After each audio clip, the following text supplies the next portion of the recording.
হয়ে গেছে, কিন্তু আমি যে কথাগুলো বলছি ইসলামের জন্য বলছি তো, নাকি ইসলামের পক্ষে বলছি তো? কি কথা বলছিলাম? এই কিছুদিন আগে একজন বলল কোরআন নাই হাদিস বলেছে, এ কথাটা কি ঠিক বলেছে? তা আন্দোলন কই, এর প্রতিবাদ কই আছে? আগেকার সময় তো কিছু হলে আন্দোলন হতো, তার মানে কি আস্তে আস্তে আমাদেরকে সব ভেতর থেকে খারাপ করে দেওয়া হচ্ছে, ইমান দুর্বল হয়ে যাচ্ছে। এ যুবকেরা মন দিয়ে শোনো, বাঁচতে যদি চাও ইমানকে তাজা রাখো, ইমান ছাড়া বাঁচা যাবে না। আল্লাহ নবীর বিরুদ্ধে, সাহাবাদের বিরুদ্ধে, নবী আলাইহিস সালামদের বিরুদ্ধে যুগে যুগে যুগে লড়াই হয়েছে। অত্যাচারীরা জুলুম করেছে, জালিমেরা জুলুম করেছে, সন্ত্রাসীরা জুলুম করেছে, আতঙ্কবাদীরা জুলুম করেছে, জঙ্গিরা জুলুম করেছে, মানবরূপী পশুরা জুলুম করেছে। কিন্তু ইসলামের পক্ষে যারা ছিল তাদের সংখ্যা কম ছিল, তথাপিও তারা যুগে যুগে কামিয়াবি বিজয় হয়েছে। এ নওজওয়ানেরা কিসের জোরে? ইমানের জোরে। এই ইমানকে হিফাজত করো, আল্লাহ পাকের পক্ষে থাকো, আল্লাহকে ভয় করো, নবীকে প্রিয়ার কোন আদব করো। এ যুবকেরা মারা গেলে তোমাকে মুসলমান মনে করে জানাজা দিয়ে কবরে তো দিয়ে চলে আসবে। যদি তুমি মুনাফিক হও, তোমার হৃদয়ে যদি আল্লাহর ভয় না থাকে, তোমার হৃদয়ে যদি নবীর প্রেম আদব সবার উপরে না থাকে, তাহলে তোমার কবরের জমিনটাকে আল্লাহ জাহান্নামের গর্ত বানিয়ে দেবে, 99টা সাপ দিয়ে দেবে। এটা হলো কবরের শাস্তি। জাহান্নামের শাস্তি তো বিচারের পরে রয়েছে। তাই আমি বলে দিয়ে যাই, সতর্ক হয়ে যাও। দুনিয়া জমিনে সংসার করতে হবে, দুনিয়া জমিনে কারবার করতে হবে, দুনিয়া জমিনে আত্মীয়তা করতে হবে, দুনিয়া জমিনে ইনকাম করতে হবে। সৎ করো, কিন্তু আমার রাসূলুল্লাহর হুকুমের বেখিলাফ করো না। জুলুম করে নয়, কাউকে খুন করে নয়, অত্যাচার করে নয়, মিথ্যা বলে নয়, গরিবে ছেড়ে নয়, এতিমে ছেড়ে নয়, বিধবা ছেড়ে নয়। এক কথায় ইসলাম বিদ্বেষীদের চক্রান্তে শিকার হয়ে দুনিয়ার বেঈমান অত্যাচারী জালিম ইসলাম বিরোধী শাসককে খুশি করে ইসলামকে মিটিয়ে দিয়ে ইনকাম করুনি, তাহলে মনে রাখবে মৃত্যু তো অবশ্যই একদিন না একদিন হবে। সেদিন আল্লাহ পাকের কাছে জবাবটা দিতে হবে। অপরদিকে তুমি যদি খোদার্থ থাকো, আল্লাহ দিনকে তাও মজবুত করে ধরে থাকো, মুসলিম যদি হও তারপরও আল্লাহ দিনকে ধরে থাকো, ন্যায়ের পক্ষে থাকার জন্য। দুনিয়ার অত্যাচার যদি তোমার উপরে জুলুম করে, তারপরও যদি মজবুত করে ধরে রাখতে পারো, মনে রাখবে মৃত্যু তো একদিন আসবে, সেদিন বেশি দূর নয়। তুমি যখন কবরের জমিনে যাবে, আমার আল্লাহ রহমতের ফেরেশতা দিয়ে তোমার কবরকে জান্নাতের বিছানা বিছিয়ে দেবে। আরো জোরে বলুন সুবহান।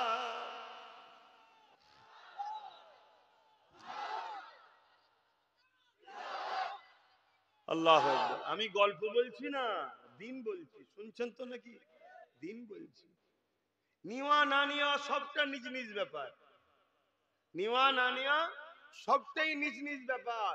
কিন্তু মনে রাখবেন, ভুলের মাপ আছে, ইসলামের ক্ষতিকারকদের মাপ নাই। খুব সাবধান হন। ফলের গাছ লাগাচ্ছেন, ভালো জিনিস, মানুষ খাবে, উপকৃত হবে, নিয়তটা ভালো।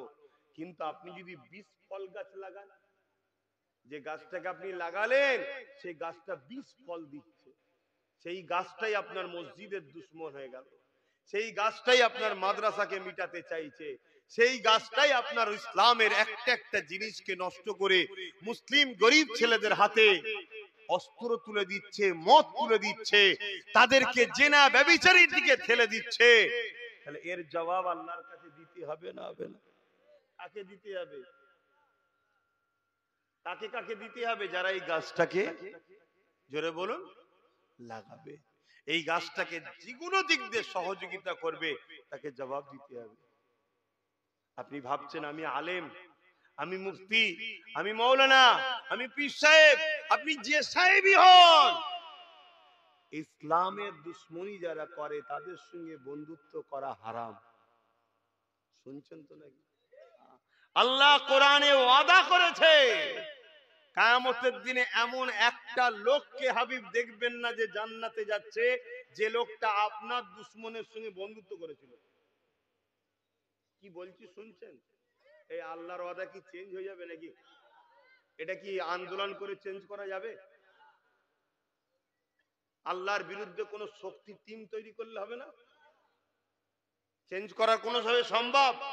আল্লাহ কোরআনে নবীকে ওয়াদা করছে, হাবিব এমন একটা লোক দেখতে পাবেন না যে জান্নাতে গেছে, যে লোকটা আপনার সঙ্গে ডাইরেক্ট দুশ্মনী করেনি, আপনার দুশ্মনের সঙ্গে বন্ধুত্ব করেছিল, এমন লোককে আমি জান্নাতে দেব না। কেন? আপনার কষ্ট পান। শুনছেন? বাপেরা, নওজওয়ানের আজকে দিন আমাদের কাছে সব থেকে ভয়ঙ্কর জিনিস হয়ে গেল ঈমান বাঁচানো। আর ঈমানকে লুটার জন্য সব থেকে ভয়ঙ্কর হয়ে গেল একদল দাড়ি টুপির মুফতি মৌলানা নামে ইসলামের দুশ্মন মুনাফিক লেগে গেছে। এ যুবকেরা মন দিয়ে শুনে রাখবেন, আল্লাহ নবী জানিয়ে দিলেন উলামা দুই ধরনের হবে, খায়রুল উলামা, শাররুল উলামা। একটা হলো ভালো উলামা, আর একটা হলো খারাপ উলামা। ভালো উলামা কারা? যারা কোরআন হাদিস দ্বীন ইসলাম শিখেছে। জবান যখনই খুলবে কে তার কথা দিয়ে ধরা পড়বে ওটা দেখবে না। যদি তার সন্তানও বিপদে পড়ে, সন্তানও যদি ভুল করে, সেখানেও সে মুখ খুলে কথা বলবে। এক কথায় সে যখনই মুখ খুলবে আল্লাহ ও রাসূলের জন্য বলবে। এদের সম্বন্ধে নবী জানিয়েছে, আল উলামা ওয়ারাসাতুল আম্বিয়া, এরাই হলো আমি রাসূলুল্লাহ, আমার ওয়ারিস। এদের সোহবতে যারা থাকবে, এদের সঙ্গে উঠা বসা করবে, এদেরকে পিয়ার করবে, এদের ডাকে সাড়া দেবে, এদের মজলিসে যাবে, এদের সঙ্গে সম্পর্ক রাখবে। এ যুবকেরা, কিয়ামতের দিনে আল্লাহ যখন উলামা হকদের বলবে তোমরা জান্নাতে চলে যাও, এই ময়দানে মাশরে তোমাদের দাঁড়াতে হবে না। ওই সময় আল্লাহ পাকের আলেম বান্দাগুলো যখন জান্নাতের দিকে যেতে লাগবে, এই সময় সাধারণ মানুষরা বলতে লাগবে, ও আল্লাহ পাকের উলামা বান্দা গো, দুনিয়া জমিনে আপনারা যখন ওয়াজ করতেন, আপনাদের মাহফিলে এসে বসতাম, আপনারা যখন মসজিদ মাদ্রাসার জন্য কিছু বলতেন, আমরা দান খায়রাত করতাম, আপনারা যখন ইসলামের পক্ষে ডাক দিতেন, আমরা তখন আপনাদের ডাকে সাড়া দিতাম। আপনাদের জন্য সাড়া দিয়ে কেস খেয়েছি, জুলুম হয়েছে, কাজ কারবার বন্ধ হয়ে গেছে, মার ধর খেতে হয়েছে, তথাপি আপনাদেরকে ছাড়িনি, কারণ আপনারাই শুনিয়েছিলেন আল্লাহ নবী নাকি জানিয়েছে। হ্যাঁ জানিয়েছে, বুখারীর হাদিস।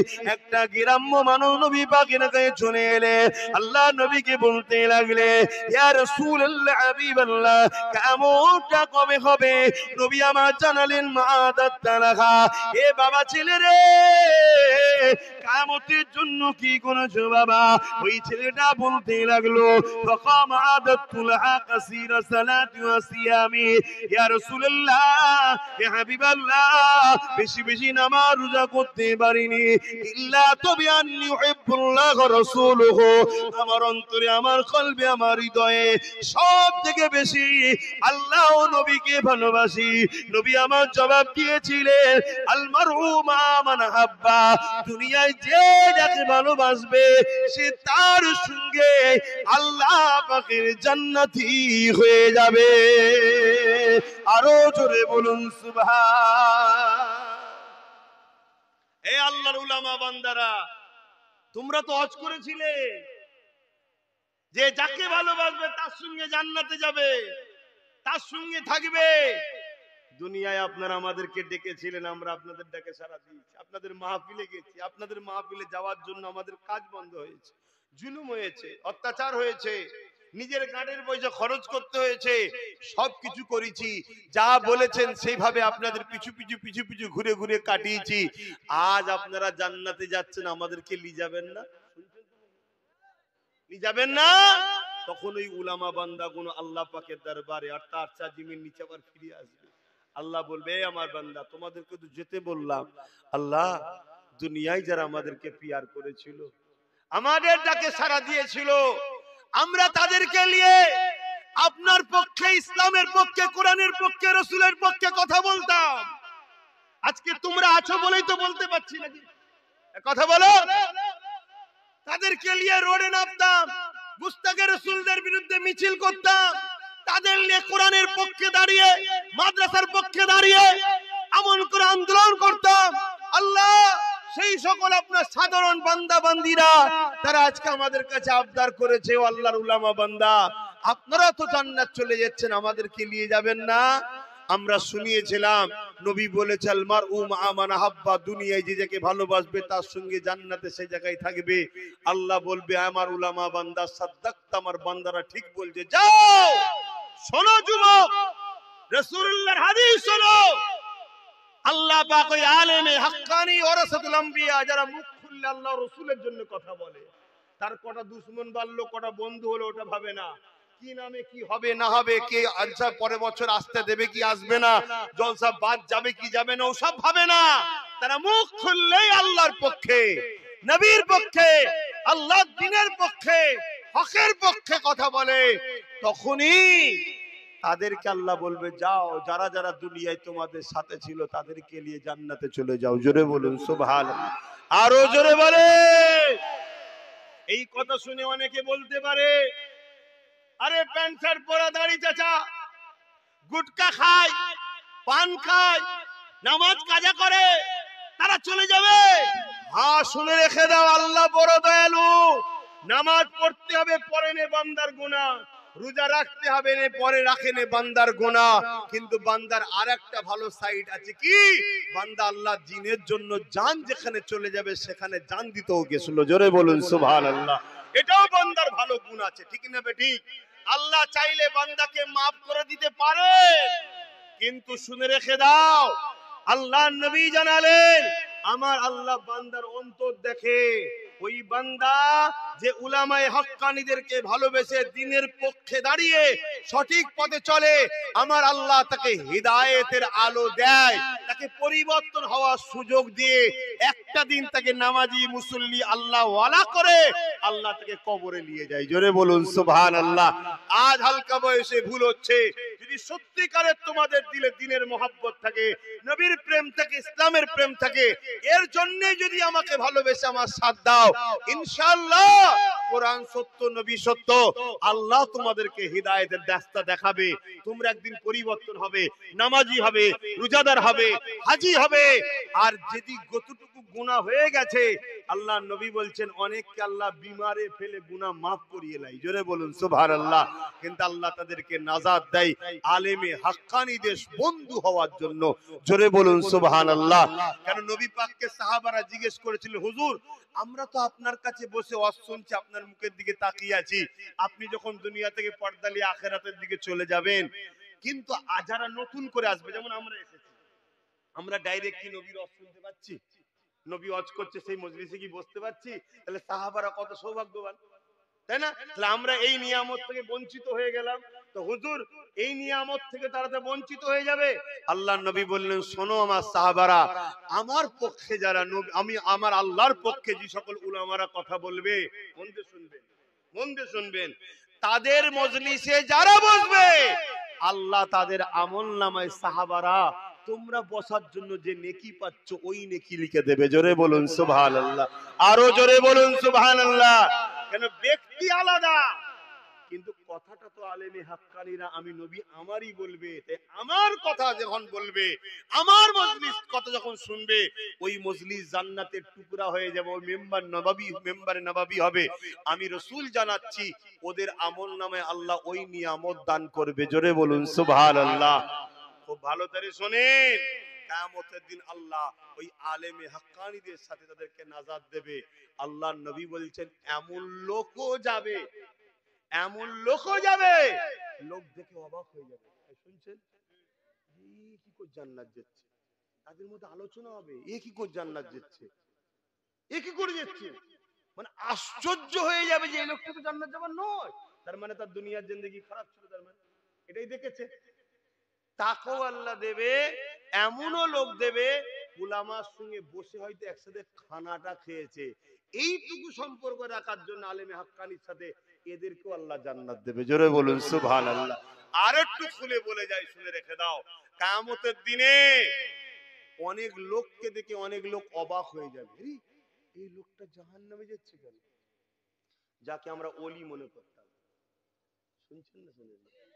আরে তাহাজ্জুদ ছাড়া কোনোদিন সই নেই, 5 ওয়াক্ত নামাজ পড়ে, রোজা রাখে, দান করে, মসজিদ বানিয়েছে, মাদ্রাসা বানিয়েছে, কিয়ামতের দিন এরকম লাখো লোক জাহান্নামে যাবে। আমি গল্প বলছি না। আবার এমন লোক জান্নাতে যাচ্ছে যার সম্বন্ধে দুনিয়ার ওই এলাকার মানুষ সবাই জানে সব থেকে বড় পাপী। শুনছেন না শুনেন না? হ্যাঁ, শুনে রাখো বাপ, শুনে রাখো। বনি ইসরাইল কওমের একটা যুবক ছিল, প্রতিদিন রাত্রে যে সারা পান করতাম, নতুন নতুন নারী তার বিছানায় নিয়ে আসতো। একদিন রাত্রিরে বাজারের একটা গরিব মেয়েকে কিনে এনেছিল, রূপ গুণ ভরা নারী, সুন্দরী, আল্লাহ থেকে রূপ ঢেলে দিয়েছে, এরকম নারীকে তুলে নিয়ে এসেছে অর্থ দিয়ে কিনে। কিন্তু ওই নারী ছিল আল্লাহর পিয়ারা বান্দি, বড় ভালো মেয়ে, পাপী মেয়ে নয়। কিন্তু যখন সে ঘরের মধ্যেই যুবকটা তার কাছে যাচ্ছে, নারীটা পুরো থরথর করে কাঁপছে আর কাঁদছে। যুবক বলছে, তুমি তো খুশি মনে এসছো, তোমাকে অর্থ দিয়েছি, তুমি আজকে কাঁদছো কেন? ওই নারী বলছে, আমি বড় মজবুরিতে বাজারে এসেছিলাম, আমি খারাপ নয়। কি মজবুরি? আমার বাড়িতে অসুস্থ, তার সেবা করার মতো অর্থ নাই। শুনছো যুবক, এই সমাজে হাজারো নামাজি পাওয়া যাবে, কিন্তু গরিব বিপদে পড়ে আছে, তার সেবার লোক কটা আছে? কিসের তুমি নামাজি দেখাচ্ছ? আল্লাহ কিয়ামতের দিন অনেক নামাজিকে বলবে, তুই কোথায় যাবি? বলবো জান্নাতে যাব। কেন? আল্লাহ আমি নামাজ রোজা করেছি। আল্লাহ তখন, আবু দাউদ শরীফের হাদিস, সময় কম বলে শুধু মেন জিনিসটা বলছি, বড় পাওয়ারের সাথে দম নিয়ে বলছি, রুহে জমিনের উপরে আসমানের নিচে কোন মায়ের লাল থেকে আমার কথাকে কেটে দিতে বলবে। কিন্তু ওই সকল উলামাদের কথা শুনবেন না যারা সামান্য অর্থের জন্য এলেম অর্জন করেছে, কিন্তু অত্যাচারী শাসকদের দালালি করে। এ সমাজে এরকম আছে না নয়? এরা দালালিরা, এদের জন্য আজকে মসজিদ চলে যাচ্ছে, এদের জন্য আজকে মাদ্রাসা চলে যাচ্ছে, এদের জন্য আজকে আমাদের যুব সমাজের ঈমান নষ্ট হয়ে যাচ্ছে। আর একটুখানি সময় দেন, আমি বুঝাচ্ছি। নামাজ থাকতে থাকতে আমরা জলসা শেষ করব, নামাজও পড়বো। এখানে একটা জামাত করা যাবে না? এখানে একটা নামাজ হবে, আমার বাপেরা ভাইয়েরা সব এখানে নামাজ পড়বো। কথা বুঝে আসছে? আমি একটু বলতে দেন আমাকে। কি বলছিলাম? ওই যুবকটা বনি মুসা সাল্লামের জবানার কথা। ওই যুবকটাকে যখন এই কথা শুনলো যে আমি বড় গরিব, আমার বাড়িতে অসুস্থ, তার চিকিৎসার মতো অর্থ নেই, মারা যাবে, এই মজবুরিতে তার কষ্ট থেকে সহ্য না করতে পেরে আমি বাজারে এসেছি, কিন্তু আল্লাহর ভয় হচ্ছে আমার। কি বলছে? আল্লাহর ভয় হচ্ছে। যুবকটা শুনে ব্রেনটা ঘুরে গেছে, সর্বনাশ, এরকম গরিব আল্লাহকে ভয় করছে, আর আল্লাহ আমাকে ধন দৌলত দিয়েছে, টাকা পয়সা দিয়েছে, ইজ্জত দিয়েছে, ক্ষমতা দিয়েছে, আমার তো বেশি করে আল্লাহকে ভালোবাসা দরকার। ঠিক না বেটি? আপনাদের এলাকায় বা আমার দেশে বা আমার রাজ্যে যাদেরকে আল্লাহ ক্ষমতা দিয়েছে, অর্থের ক্ষমতা হোক, রাজনীতির ক্ষমতা হোক, সেই সব মুসলমানের তো উচিত আরো বেশি করে গরিবদের সেবা করা, আরো বেশি করে দ্বীনের পক্ষে কথা বলা। অন্য অন্য ধর্মের গুলো দেখুন, তারা রাজ ক্ষমতা দিয়ে কেউ মন্দির বানাচ্ছে, কেউ মসজিদ ভাঙছে, কেউ হিন্দুত্ব রাষ্ট্র তৈরি করার জন্য তারা চিল্লাচ্ছে না চিল্লাইনি। কিন্তু আমাদের মুসলমান গুলো কি করছে? আমাদের মুসলমান গুলো ওই সব বেঈমানদের পাড়ায় জিভে চাটছে, পরে এবারে আমি টিকিটটা পাই। এ কথা কি কষ্ট দিচ্ছি নাকি? এ ভুল বলছি? আরে তো তোর তো উচিত লড়াই করা, তোকে তো আমার কম জিতাই, তোর তো কমের পাশে দাঁড়াবি, তোর তো বলা দরকার মাদ্রাসার বিরুদ্ধে ষড়যন্ত্র করলে তোর দলকে তালাক দেবো, নিজে দল করে নেবো, এ বলা দরকার আছে না নয়? তোকে আল্লাহ ক্ষমতা দিয়েছে, তোর তার জোর দেখানো দরকার না? ও জানে আমি তো নামে মুসলমান, আমার ভেতরটা তো বেঈমান। আমি তো নিজেই চাই ইসলামকে মিটিয়ে দেবো, তাই জন্য কথা বলতে পারছে না। কিন্তু যারা প্রকৃত মুসলমান, তাদেরকে আল্লাহ ক্ষমতা দিলে তারা কওমের জন্য ভাবে, ইনসাফ করে, ইনসানিয়াত করে। তো ভাইয়ের আমার, ওই যুবকটা তখন ভাবছে যে আল্লাহ আমাকে এত কিছু দিয়েছে, আমি এত পাপ করছি। তওবা তওবা তওবা। ও সঙ্গে সঙ্গে চোখের পানি ফেলে ওই মেয়েটাকে বোন বলে সম্বোধন করে বলছে, বোন তুমি সাক্ষী থাকো আর দোয়া করো, আমি তওবা করছি, আল্লাহ যেন আমাকে মাফ করে দেয়। জোরে বলুন সুবহানাল্লাহ। আমি তোমায় আজাদ করলাম, তুমি সাক্ষী থেকো।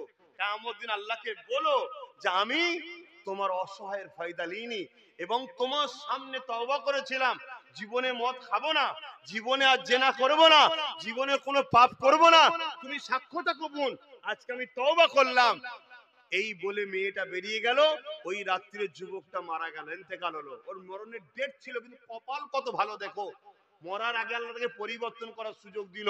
পরের দিন এলাকার মানুষরা সব বেরোচ্ছে, সবাই জানে এই বাড়ির ছেলেটা বদমাইশ, মানে বাড়িটাকে চেনা তো, কিন্তু দরজার গোড়ায় লেখা আছে এলাকার মানুষদের উদ্দেশ্যে যে তোমরা এর জানাজায় শরীক হও, এ তওবা করেছে, তওবাকারী হলো আল্লাহর পিয়ারা বন্ধু। জোরে বলুন সুবহানাল্লাহ, আরো জোরে বলো সুবহানাল্লাহ।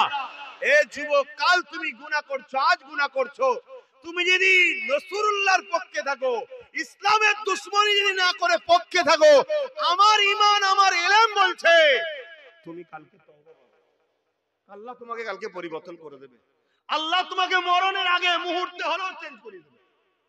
এজন্য কিয়ামতের দিনে দেখবে যেই লোকটা জান্নাত যাচ্ছে অবাক হয়ে যাবে, আর এই লোকটা জাহান্নামে যাচ্ছে দেখে অবাক হয়ে যাবে। মানে সবাই জানে এই লোকটা জান্নাতে যাবে, কিন্তু দুনিয়ায় ও গাদ্দারি করেছে, রাসূলুল্লাহর সঙ্গে গুস্তাখি করেছে, নবীর দ্বীনকে মিটাবার জন্য মাদ্রাসা করেছে 50টা, মসজিদ করেছে 50টা। ওই মাদ্রাসায় নবীর বিরুদ্ধে শেখানো হয়, নামাজের শিখানো, রোজা শিখানো, হজের শিখানো, সব শিখানো, কিন্তু রাসূলকে আমাদের মতো মানুষ বলা হয়, নবীকে মরে গেছে বলা হয়, নবী শাফাত করতে পারবে না শেখানো হয়, নবী পাক সাল্লাল্লাহু আলাইহি ওয়াসাল্লামের সম্মান করতে হবে না, নবীরও ভুল আছে। নাউজুবিল্লাহ বলছেন না? নাউজুবিল্লাহ বলেন। শুনছেন না? শোনেন? এই সব প্ল্যান চলছে, খুব ভালো করে শুনুন। বাংলায় আরো হক দল আছে, আমি অস্বীকার করছি না, কিন্তু বাংলায় 85% মানুষ আজকের দিনও একচেটিয়া ফুরফুরার হযরত জামানার মুজাদ্দেদ দাদা হুজুরকে মেনে চলে, ঠিক না বেটি? এই দরবারটাকে টুকরো টুকরো করে দিবার জন্য ইসলাম বিদ্বেষী শাসকরা উঠে পড়ে লেগেছে। ইসলাম বিদ্বেষী যারা যারা ইসলামকে মিটাতে চায়, যাদের কোটি কোটি টাকা খরচ করে হিন্দুত্ব ধর্মের নিশানা তৈরি করার জন্য তারা উঠে পড়ে লেগেছে, কিন্তু মুসলিম ঘরের তারা তাদের মসজিদ মাদ্রাসার যে একটু নিরাপদে যাবে সেই ব্যবস্থাটুকু করার ব্যবস্থা করছে না, এরা উঠে পড়ে লেগেছে। তো যাক, আল্লাহ আমার কওমকে হিদায়াত করেন, বলুন আল্লাহুম্মা আমিন। তাহলে কি বললাম? আলেমে হাক্কানি যারা বেহিসাব কিয়ামতের দিন জান্নাতে যাবে, এবং তাদের সঙ্গে যারা ভালোবাসা বন্ধুত্ব রাখবে আল্লাহ তাদেরকেও জান্নাত দেবে। জোরে বলুন সুবহানাল্লাহ। তাহলে বলুন, জান্নাতের প্রয়োজন, জান্নাতে যাবার আশা আছে না নাই? কথা বলেন। জান্নাত যাবার আশা আছেন, দুনিয়ায় কষ্ট হবে না? আল্লাহ তো জাত পাকের কসম করে বলেছে, যাকে দুনিয়াতে দেবো তাকে আখিরাত দেবো না, যাকে আখিরাত দেবো দুনিয়া দেবো না। দুনিয়া একটু কষ্ট হবে না? হবে না? কথা বলেন। সহ্য করতে হবে না? সত্য কথা বলতে হবে না? হবে না? আজকে জিনা স্মরণে মাহফিল, হযরতে পীরানে বিদস্তগীর বড় পীর আব্দুল কাদের জিলানী আল বাগদাদী রাহমাহুল্লাহ, হুজুর আমার যখন হালকা বয়স ছিলেন, হুজুর আমার বাগদাদের জমিনে যেতে লেগেছে, শিক্ষার জন্য মা পাঠাতে লেগেছে, শহরমুখী যখন রওনা দিয়েছে, এ যুবকেরা তরুণেরা মা আমার গোপন একটা পকেট করে, ওই গোপন পকেটে 40 দিরহাম টাকা দিয়ে দেয়, স্বর্ণ মুদ্রা দিয়ে দেয়। বাবা যাও, ইলম অর্জন করে আসবে বাবা, আল্লাহকে চিনবে বাবা, নবী সুন্নতে জিন্দেগি গড়বে বাবা। কারণ এই জিন্দেগিতে সাকসেসফুল তো তারা যারা আল্লাহকে খুশি করতে পেরেছে, যারা নবী সুন্নতে জিন্দেগি কাটাতে পেরেছে, তারাই তো সাকসেসফুল। কার আগে কটা গাড়ি, কার পিছনে কটা গাড়ি, কে কোন পদে রয়েছে, কার কত সম্মান, এ কোনো প্রকৃত সাকসেসফুল নয়, এগুলো সব দুনিয়া। প্রকৃত সাকসেসফুল তো এটাই, আল্লাহ যদি আমাকে মিনিস্টারও বানায়, আমার মাথায় সবই সুন্নত থাকবে। কেন আমি মুসলমান, আমার পেহচান এটা। আল্লাহ যদি আমাকে বিশাল বড় মন্ত্রী বানায়, তথাপি আমার মুখে দাড়িটা যেন থাকে, কেননা এটা হলো আমার নবীর সুন্নত, এটা হলো আমার পেহচান। তারাই তো প্রকৃত সাকসেসফুল হয়েছে। আমি যতই ব্যস্ত থাকি না কেন, আমি নামাজের সময় নামাজটা আদায় করে নেব, কেননা আল্লাহ আমার মালিক, আল্লাহ তো আমায় কামিয়াবি দিয়েছে। সবার জন্য কাজ করলাম, আমার আল্লাহর জন্য কেন করব না? এ যুবকেরা, তরুণীরা, বাপেরা, হযরতে পীরানে পীর দস্তগীর বড় পীর আব্দুল কাদের জিলানী আল বাগদাদি হুজুর আমার যখন শিক্ষার জন্য রওনা দিয়েছে বাগদাদের জমিনের দিকে, এই সময় দেখা যায় রাস্তায় একদল ডাকাতেরা গৌসুল আজমের ওই যে কাফেলা যে ছিল, ওই কাফেলাকে বন্দী করে ফেলেছে। যার কাছে যা মাল ছিল সব মাল গুলো জোর করে নিয়ে নিচ্ছে। শুনছেন তো? নামাজ পড়বো, দাঁড়ান না একটুখানি, অসুবিধা হচ্ছে। কোথায় গেল? 4:30 বেজে গেছে, দোয়া করে দেবো একটু। হুজুরের এই কথাটা বলে দোয়া করে দেবো, হুজুরের এই কথাটা বলে দোয়া করে দিচ্ছি। কেন আমার হাজী সাহেব আমাকে একটু নিয়ে আসে, আমি একটু আসি। দোয়াটাই হচ্ছে মূল জিনিস, তারপরেও একটু শিক্ষা দিচ্ছি, যদি আমাদের কথা শুনে যুবকরা মিথ্যা বলা ছাড়ে। হ্যাঁ, তাহলে সেদিন কি হলো? কাফেলা এসে ধরে ফেললো, সব মাল জোর করে কেড়ে নিচ্ছে। আজকে কিন্তু এরকম জোর করে মাল কানা কাফেলা আছে না? নাই। আজকে সিস্টেমটা আলাদা। আজকে সিস্টেম পুলিশকে সাথে করলে যে কাড়ে, সেদিন সিস্টেম ছিল আলাদা। সেদিন চুরি করে জোর করে নুকিয়ে নাকিয়ে করতো, ফাঁকা জায়গায় এসে মেরে ধরে কেড়ে নিত। এখন দাদাগিরির সাথে হচ্ছে। কেন? এখন বর্তমান প্রশাসনে একটা বড় অংশ মানুষ যারা দুর্নীতির সঙ্গে জড়িয়ে গেছে, এজন্য এই কাজ করতে সাহস পাচ্ছে। সবাই না, বড় একটা অংশ। সেদিন ছিল তা গৌসুল আজম কিন্তু তিনি লুটার পক্ষে নয়, গৌসুল আজমের কাফেলাকে লুটেছিল। তাহলে আমরা কি লুটার পক্ষে যাব না আমাদেরকে লোটে লুটুক আমরা কাউকে লুটবো? জোরে বলুন। হ্যাঁ, তবে আমরা যদি ইমানদার হই, সচ্চা, আল্লাহর কাছে সাহায্য চাইবো, আল্লাহ আমাদেরকে অবশ্যই সময় হলে বিজয় দেবে এবং আখেরাতে নাজাত দেবে। জালিমদের হিসাব দুনিয়াতেও হবে, আখেরাতে অবশ্যই হবে। জোরে বলুন সুবহানাল্লাহ। তো গৌসুল আজমের কাছে ওই সর্দার যে বলছে, ওই বাচ্চাটাকে জিজ্ঞেস কর ওর কাছে কিছু আছে কি। সবাই দামি দামি শর্ত হয়তো বাচ্চাটার কাছে রাখতে পারে। গৌসুল আজমকে গিয়ে ডাকাত দলের লোকেরা বলছে, তোমার কাছে কিছু আছে? বলছে হ্যাঁ আছে। তো সবাই চেক করছে, দেখছে নেই। আরে তোমার ভয় লাগে না? এই মন দিয়ে শোনো যুবক, তোমার ভয় লাগে না? আমরা এখানে 40 জন ডাকাত আছি, অস্ত্র হাতে রয়েছে, তুমি এইটুখানি ছেলে আমাদের সঙ্গে ফাজলামি করছো, তোমার কাছে তো কিছু নেই, তুমি বলছো আছো। গৌসুল আজম বলছে শোনো, আল্লাহ ছাড়া কাউকে ভয় করি না। জোরে বলুন সুবহানাল্লাহ। আরো জোরে বলে। আজকে আমাদের যুবকদের তো এই কথাটা বলা দরকার। এই তোদের ভয় লাগে না? আমার হাতে ক্ষমতা আছে, আমার হাতে পুলিশ আছে, আমার হাতে জেল আছে, আমার হাতে এই আছে, আমার হাতে ওই আছে, তোমাদেরও তো বলা দরকার। এই বেঈমান শোন, আল্লাহ ছাড়া কাউকে ভয় করি না। জোরে বলুন সুবহানাল্লাহ। আরো জোরে বলুন সুবহানাল্লাহ। আল্লাহ যদি আমাকে দুনিয়ায় কষ্ট দিয়ে তিনি খুশি হয়, আমি আল্লাহর খুশির জন্য কষ্ট সহ্য করতে রাজি। জোরে বলুন সুবহানাল্লাহ। তো ভাইরা আমার, খুব মন দিয়ে শুনবেন। গৌসুল আজম দ্বিতীয় কথা বললো, শোনো, আমরা আল্লাহ ছাড়া কাউকে ভয় করি না। মা বলেছে মিথ্যা কথা বললে আল্লাহ নারাজ হয়, তাই আমি মিথ্যা বলি না, আমার কাছে রয়েছে। এই কথা হচ্ছে, সর্দার দেখতে পেয়ে গেছে, দলের মেন নায়ক, ডাকাত যে মেন যে ডাকাত, সে দেখতে পেয়ে গেছে। সে বলছে এইদিকে লিয়ে, কি হয়েছে? না রে সর্দার দেখুন, এর কাছে বলছে নাকি টাকা আছে, আমরা দেখছি নেই। সর্দার বলছে বাবা তুমি ঠিক বলছো? হ্যাঁ। কই দেখি। তখন উনি গোপন পকেট থেকে 40টা স্বর্ণ মুদ্রা বার করছে। ডাকাত দলের সর্দার বলছে বাবা তুমি জানো না এটার মূল্য কত? বলছে হ্যাঁ জানি। তাহলে একটা তো না বললেই পেয়ে যেতে পারতে, টাকাটার কেউ নিত না, চেক করেছে, না বললে মিটে যেত। তখন বড় পীর সাহেব বলছে, তখন ছোট তিনি, তখন তিনি ছোট। আহা কেন বড় পীর হয়েছে দেখতে হবে তো।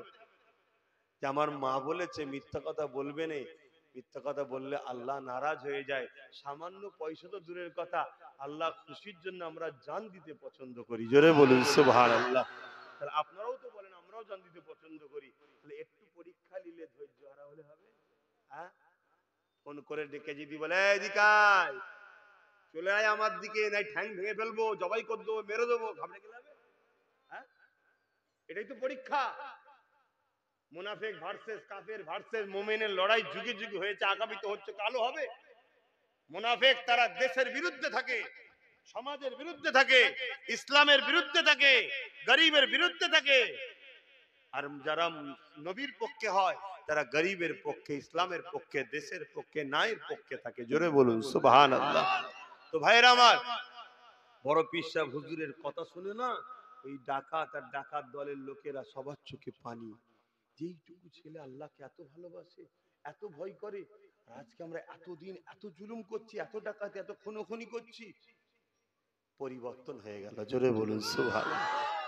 আর আজকের যারা ডাকাত, এদেরকে যতই অশোনাও, যতই বুঝাও, এই হারামখোর, এই যারো সন্তান পরিবর্তন হওয়ার নয়। এ শয়তান আরো শয়তানি করছে। এ কথা ভুল বলছি নাকি? আরো বদমাইশি করছে, উপরন্ত বদমাইশি করতে করতে করতে এখন ইসলামকে মিটাবার দিকে চলে গেছে, ইসলামকে মিটিয়ে দিচ্ছে। আজকে সমাজের কিছু মুনাফিক মুসলমান এমন আছে না নাই গো? হ্যাঁ রয়েছে। খুব সাবধান হন বাপেরা।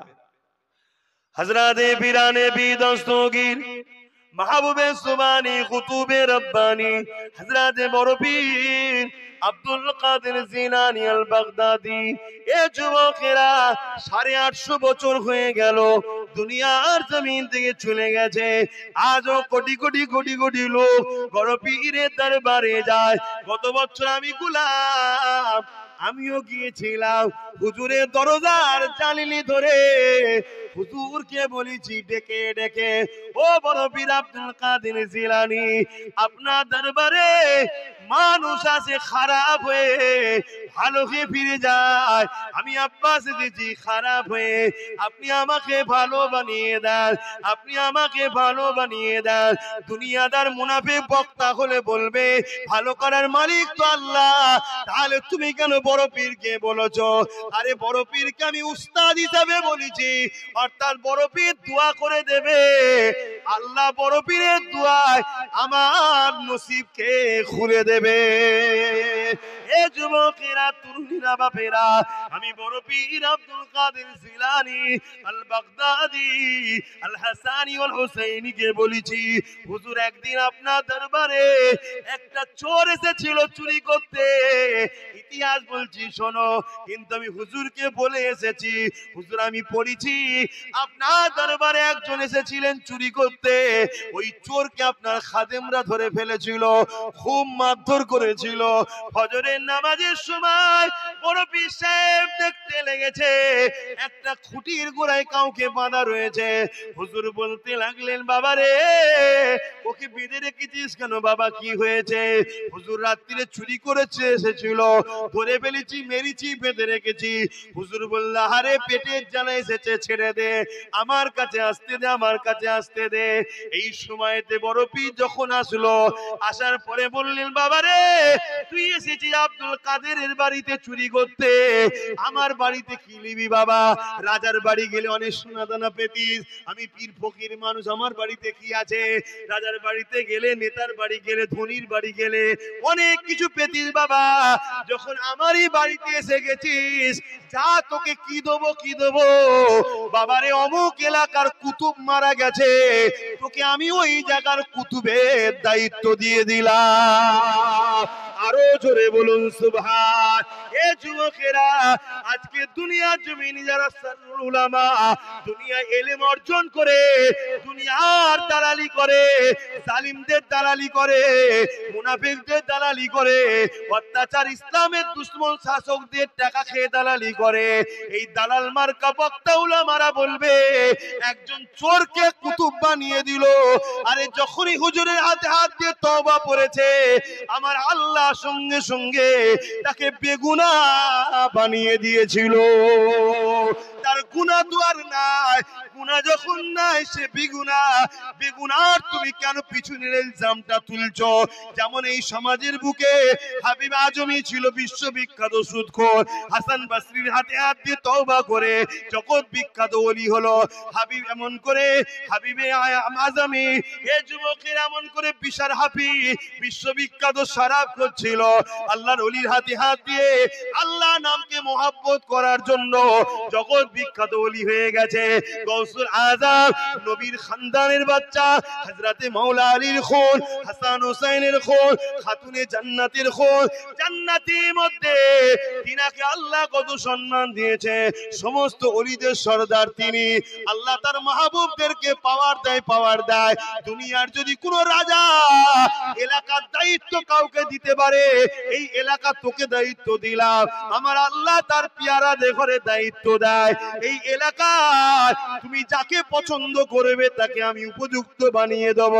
এই গৌসুল আজম বললেন, বাবা রে তুই আমার বাড়ি এসেছিলিস চুরি করতে, যা বাবা কি দেবো, সোনা দানা তো পেলিনি, আমি তোকে কুতুবের দায়িত্ব দিয়ে দিলাম। আরো জোরে বলুন সুবহান। শুনছেন তো? সময় কম, শুনছেন তো? কিন্তু মুনাফিক উলামা কি বলবে? হ্যাঁ, গৌস পাক কি করে বাঁচবে, রিহাই নেই, এই ধরনের কথা বলবে। গৌস পাক কি করে পার হবে, ঠিক নেই। এরা হলো মুনাফিক। আল্লাহর নবী বললেন ৭৩টা দল হবে, ৭২টা জাহান্নামী, একটা জান্নাতি। ৭২ দলে আলেম থাকবে না, থাকবে না? এই যে এই ধরনের সব ওলি আল্লাহদের বিরোধী, নবীর বিরোধী, সাহাবাদের বিরোধী, আহলে রাসূলদের বিরোধী। তোমরা কি ওলিয়া আল্লাহদের বিরোধী? এই জোরে বলো। আর ওই সকল উলামাগুলো দুনিয়ায় সব অত্যাচারী, বেঈমান, জালিম, কাফের, মুনাফিক নেতাদের সঙ্গে তাদের সম্পর্ক। তারা ওই টাকা নিয়ে মসজিদ বানাচ্ছে, মাদ্রাসা বানাচ্ছে। উদ্দেশ্য কি? তাদের দিকে মুসলমানগুলোকে নিয়ে যাবে, নিয়ে যে জালিমদের দিকে সাপোর্ট করাবে, আর আস্তে আস্তে সব কাফের বানাবে, বেঈমান বানাবে। শুনছেন তো নাকি? আমার অসুবিধা হচ্ছে। হ্যাঁ, আমার এই ওয়াজ শুনে অনেকে কমেন্ট করবে, অনেক মুসলমান, ওই মুসলমান গুলো হলো সাররুল দলের উলামাদের মুসলমান, ৭২ দলের জাহান্নামী। এই কথা শুনছেন না, শুনেন নে? যদি মনে হয় আব্বাস সিদ্দিকী ভুল বলছে, ওলি আল্লাহদের মানা যাবে না, ওলি আল্লাহদের ক্ষমতা আল্লাহ দেয় না, তাহলে আসো না মুনাজারাই বসি। ঠিক না বেঠিক? আসো বসি। তোমার দলে সাধারণ লোক আসবে, আমার দলে সাধারণ লোক যাবে, তোমার উলামা আসবে, আমাদের উলামারা থাকবে, আমি অধমও থাকবো, বসে মুনাজারা হবে। ওলি আল্লাহদের ক্ষমতা আছে না নেই? যদি আমরা না কোরআন হাদিস দ্বারা প্রমাণ দিতে পারি, তাহলে আমার দলের সব লোক তোদের হয়ে যাবে। আর যদি আমরা প্রমাণ দিই, আলহামদুলিল্লাহ, তোদের মতো কাফেরদের পাল্লায় যেসব সরল প্রাণ নবীর উম্মত গুলো পড়ে গেছে, তারা সব ফিরে আসবে। ঠিক না বেটি? কিন্তু শয়তানরা বুঝবে না, এরা বলবে না। এরা ছোট মাদ্রাসার পাশে বিরাট মাদ্রাসা করবে জালিম শাসকের টাকা নিয়ে। এরা ছোট মসজিদের পাশে বিরাট মসজিদ করবে জালিম শাসকের টাকা নিয়ে। ওই মাদ্রাসায়, ওই মসজিদে নামাজ থাকবে, রোজা থাকবে, হজ থাকবে, দাড়ি থাকবে, টুপি থাকবে, পাগড়ি থাকবে, জুব্বা থাকবে, দান থাকবে, খায়রাত থাকবে, ইসলামের সব থাকবে।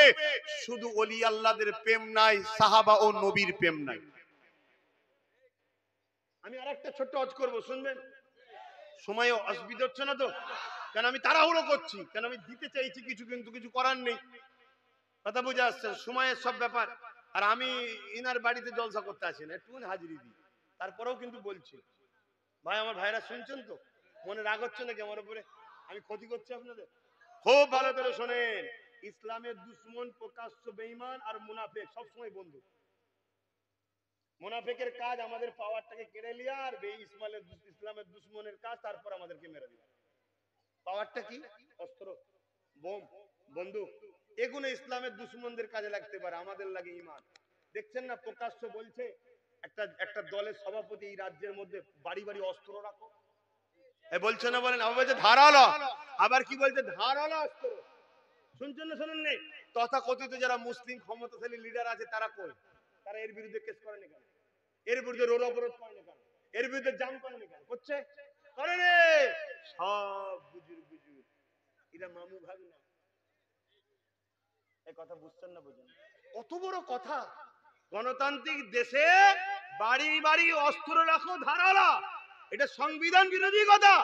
ওকে ইমিডিয়েটলি অ্যারেস্ট করা দরকার। তা করবে না, করবে কাকে? নিরীহ মুসলমানকে মারবে, ওর ভাই ছুটে আসবে, ওকে ভরে দেবে 41 দিন। শুনছেন না শুনুন নে? কেন এ আমার খ্যাতের নয়, এ না মুনাফিক মুসলমান না কাফের, অতএব তো আমার খ্যাতের নয়, একে ভরে দাও। শুনছেন না শুনুন? খুব সাবধান হন বাপ। তুমি কি ভাবছো অলরেডি সব বাড়ি বাড়ির ধারালো রেডি করে সব ওরা বসে আছে, সব রেডি হয়ে আছে। একটা দিন আসবে তোমরা তোমার দিকে দেখ যে কোনো মনে করছে এই তো আমার মুসলমান নেতা, আমার মুসলমান এমপি, আমার মুসলমান দরদি, একটা কেউ তোমাদের কথা জানাবে না। আর এই সব কথাগুলো আমি বলছি এই জন্য আমার জলসাকে রুকা হয়, আমার জলসা কাটা হয়, আমার জলসা যারা করে তাদেরকে টার্গেট করা হয়, তাদের কাজকামে ডিস্টার্ব করা হয়, তাদেরকে জুলুম করা হয়। এরপরেও কিন্তু মায়ের লাল বেঁচে আছে, তারপরেও মাই নিয়ে যায়। আজকেও দুটো জলসা, রোজ দুটো জলসা, এরপরেও রোজ দুটো করে জলসা। এখান থেকে যাব খাতন ছিলেন, ঢোকার আগে খাতন, ওই খাতনে আমার জলসা আছে 9টা থেকে 11টা। ঘর বলে কাছে 11টায় চুপ করে ঢুকবে। কথা বুঝে আসছে না? ঘুমোতে হবে, শরীরের দরকার, রেস্টের দরকার, ফজরে উঠতে হবে। কথা বুঝে আসছে না? এখান থেকে কি ওখানে জলসা আমার এলাকায়। আলহামদুলিল্লাহ বলেন আলহামদুলিল্লাহ। আমার অজে আপনারা কেউ কষ্ট পেচ্ছেন? আচ্ছা আমি কষ্ট দিতে চাইনি, যদি কোনো মনে হয় যে ভাইজানের ভুল হচ্ছে, আপনারা আমার বাপ হন, যারা ছেলের ভুল হলে ধরানো দরকার আছে না? ভাই ভুল হলে ভাইয়ের ধরানো দরকার, হ্যাঁ ধরো আদবের সাথে ধরিয়ে দেবেন যে ভুল হচ্ছে আপনার, এটা কোরআন হাদিসের খেলাফ হচ্ছে। তো আমি যে কথা বলছিলাম, দুটো ব্যক্তির নাম বলছি, একটা ব্যক্তির নাম আবু বকর সিদ্দিক আর একটা ব্যক্তির নাম আব্দুল্লাহ ইবনে উবাই। নাম দুটো কি মনে হচ্ছে, মুসলমান তো নাকি? একটু বলেন না গো। আবু বকর সিদ্দিক আর একটা নাম আব্দুল্লাহ ইবনে উবাই, দুটোই মুসলমান নাম। আবু বকর সিদ্দিক নবীর হাতে হাত দিয়েছেন, আব্দুল্লাহ ইবনে উবাই নবীর হাতে হাত দিয়েছেন। আবু বকর সিদ্দিক নবী ইমামতি করে নামাজ পড়ে, আব্দুল্লাহ ইবনে উবাইও পড়ে। আবু বকর সিদ্দিক নবীর সঙ্গে হজ করেছে, আব্দুল্লাহ ইবনে উবাইও নবীর সঙ্গে হজ করে।